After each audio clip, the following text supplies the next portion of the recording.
me. This is for MTV News, alright? Okay, yes, you guys started out in a band called Dear Eskimo, right? And then, well, that didn't really go very far. But then after that, you formed the Ting Tings, and Ting Tings just took off. Like, suddenly just exploded. So how do you feel about that? Coming from like a struggling band to a band that suddenly just like created such a phenomenon? I think we were more surprised than anything because we'd kind of, we'd been in that band and that band had failed and we'd had a really, we hadn't even had a record out in Dear Eskimo.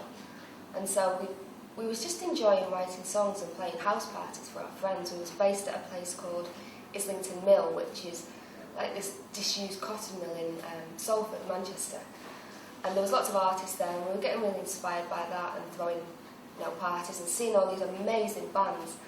And I think, it was probably more kind of surprising than anything. Not because we didn't believe in the music, just that we were once finally not caring what anybody thought, and just, writing the songs that we liked, and it worked. So what's the biggest difference for you guys between Dear Eskimo and the Ting Tings? I think the biggest difference between the two bands is the Dear Eskimo, we tried to be something. It was a studio-based band, it was like more members in the band at the time. And I think with Ting Tings, we didn't try to be anything, and it was much more about experimenting live. I got back on my drums, and I kind of invented, but set up this loop system where I can play with my feet.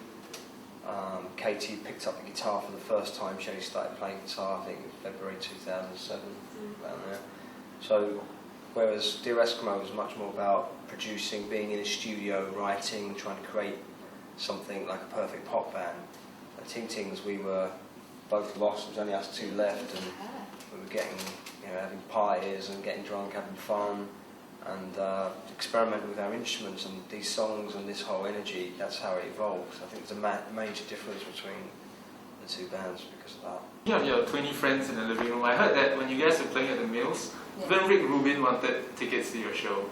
Right? Well, we received an email from Rick Rubin. We thought our friends were joking with us because, we just started out in the mill and just throwing house parties, and it was a legitimate email. He just loved the music and wanted to know if there was anything we could do to help. But it was a massive thing for us, wasn't it? We're huge fans of his work.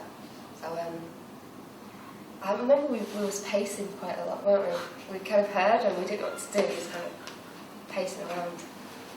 So did he say anything to you guys after you watched the show? Did you watch the show in the end? Yeah, he came to our show in LA. He's been to a few shows now, hasn't he? He's just really complimentary. He wanted to know what all our influences were because he said that he could hear so much in the music that he wanted to know if we'd actually been influenced by different bands over the years. And just, really cool guy.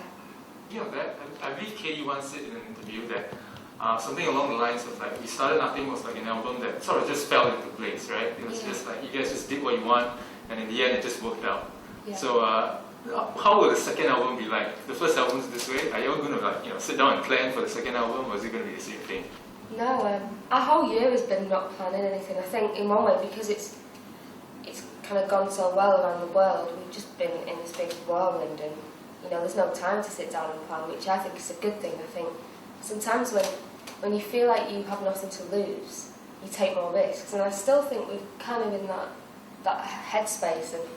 Yeah, I mean, going around the world, playing loads of gigs and concerts actually has a lot of disorganisation about it. I know, it does because, you think, obviously you have to catch flights and you have to be in places at certain times, there has to be organisation, but you'd be surprised that when something goes from just being in your bedroom, doing club nights with DJing and having fun, to something that's global, you'd be surprised how many things go wrong.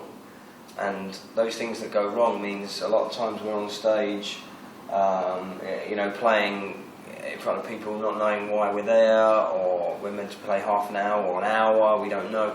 And a lot of that is spontaneous around, and I think kind of reminds us a lot of how when we first started, just in our studio bedrooms, how a lot of these things you make up on the spur of the moment. We've had a lot of interviews where we've done songs like acoustics at radio, and we rehearsed at 4 o'clock in the morning before we catch a flight. We have no idea what we're doing, and then we go that morning and play it, and it's fantastic, So I think it's a similarity of chaos, how we first started to where we are now.